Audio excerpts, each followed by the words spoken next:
And every time I get exposed to like a new game or game series, it's kind of cool like this. It always makes me like wish and think back to how much it'd be nice to not have to work full time, so I could just like spend all my time messing around like the. This says the man with like 2,000 hours in Civ. Yeah, Oh, but those it's are gotta be all more than that. those are all sleep hours sacrificed.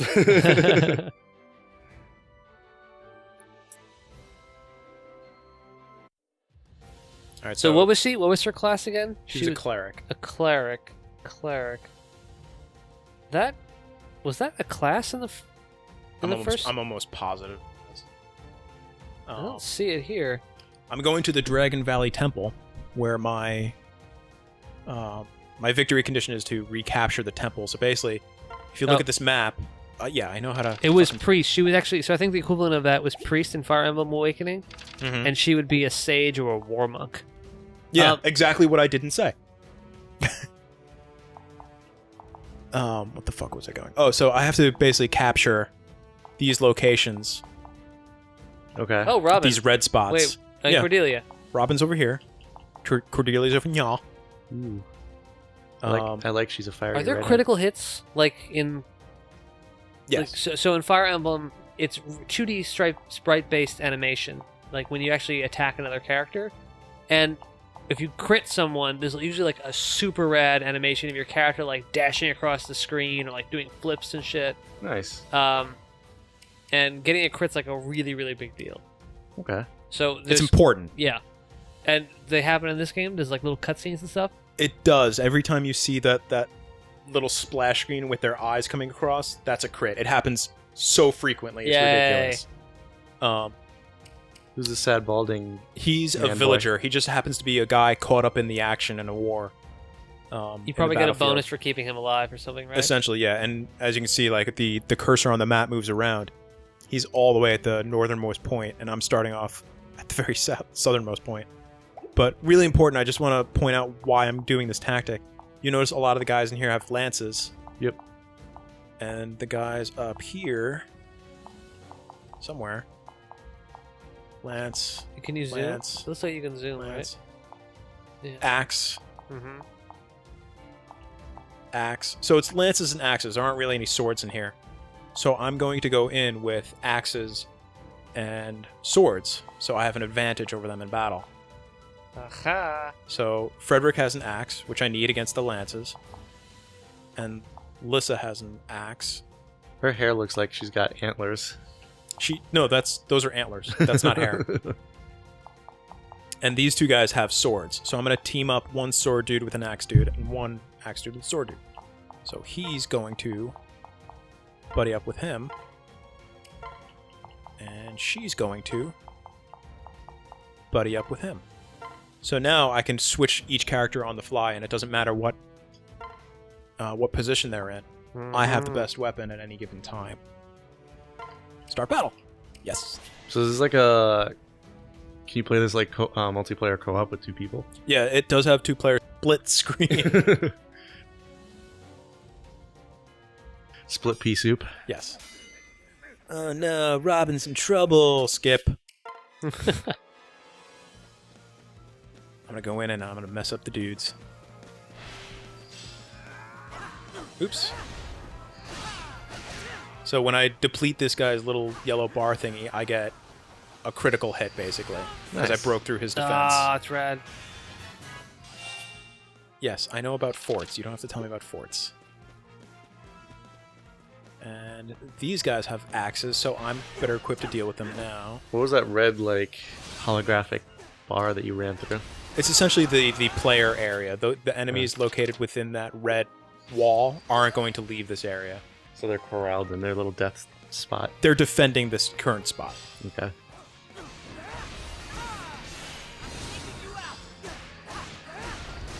Smashy, smashy, smashy.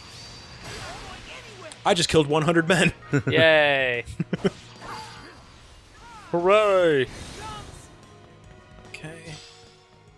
I've noticed that it's probably a pretty good practice to kill a couple of the dudes on your way out as you capture the areas, because they can recapture these locations after you get them. Ah, so Maybe you want to like assign one of the warriors to defend sometimes if it's an important spot. If it's really necessary to leave one of them behind, and they'll just take care of as many of the guys as they can. But sometimes you'll have to run back because they get overwhelmed. Yeah. These guys have axes, so I'm fine. These guys have lances, so I'm going to use my axe man. That is more strategy than grunts you'd ever deploy against a grunt normally.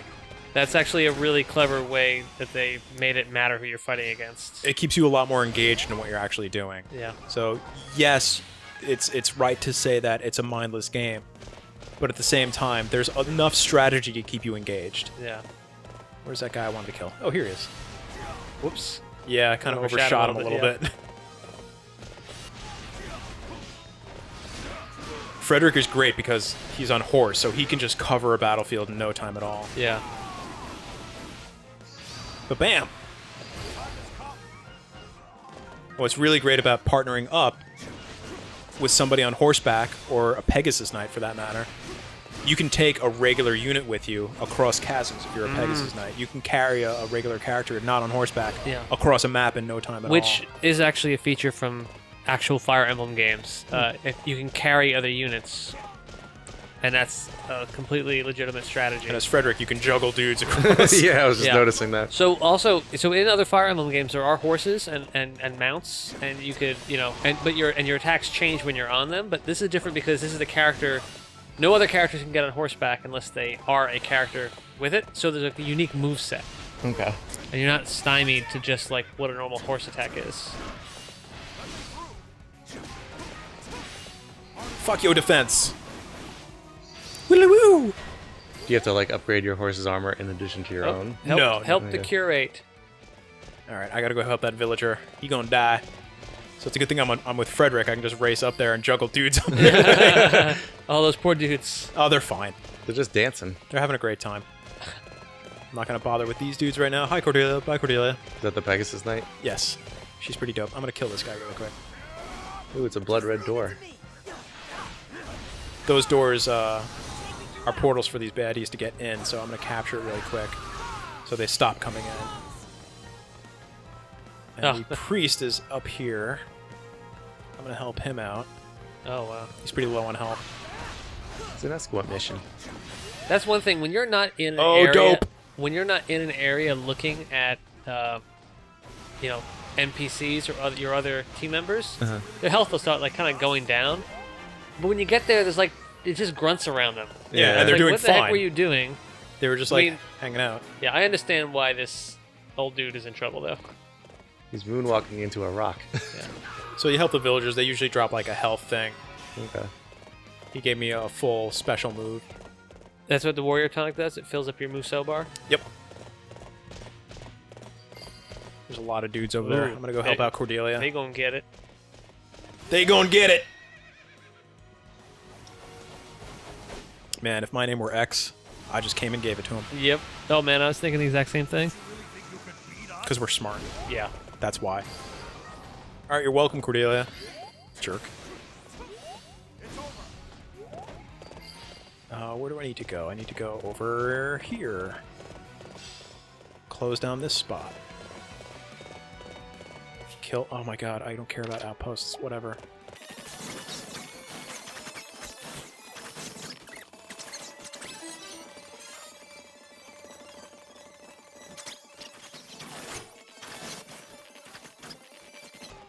And I bet that asshole's on fire. Man, this guy's coming for a trip. Yep. Will he just not die until you stop?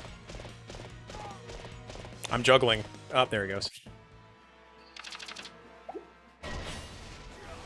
I like how your horse can do like a complete 360 while moving forward. He's a well-trained horse. He's dancing. Last night I was driving to my dentist appointment and there was a kid on a mountain bike popping a wheelie through an intersection. What an asshole. Oh, you want to be a reinforcement? Can't be a reinforcement if you're dead.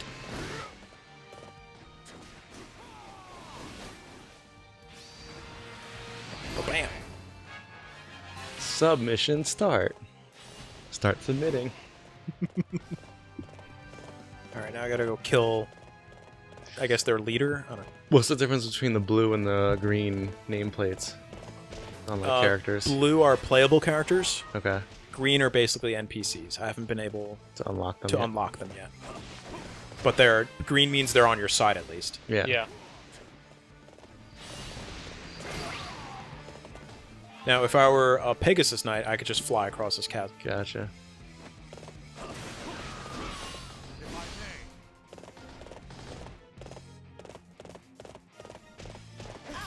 Whoa, okay. That was weird. That was a guard. One of the regular foot soldiers tried to attack me, and because I'm buddied up and I have a good relationship with Rowan, he just blocked. It's like an old school Fire Emblem. Because we're good pals, you know.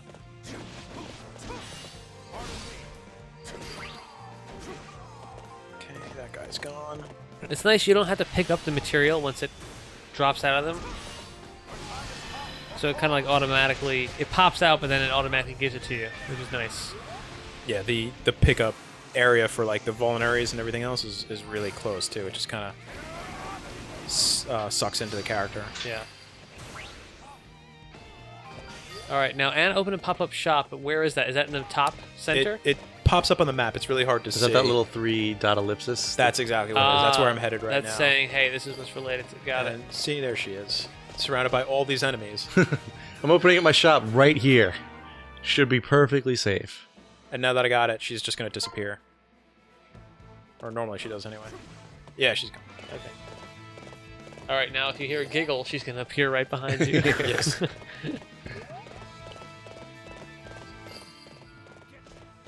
Alright, I'm tired of killing all these dudes. I'm gonna go kill a main antagonist of this battle.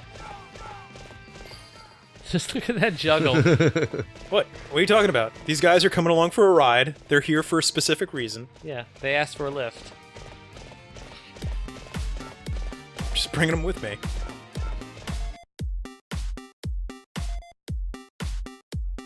Come on, guys.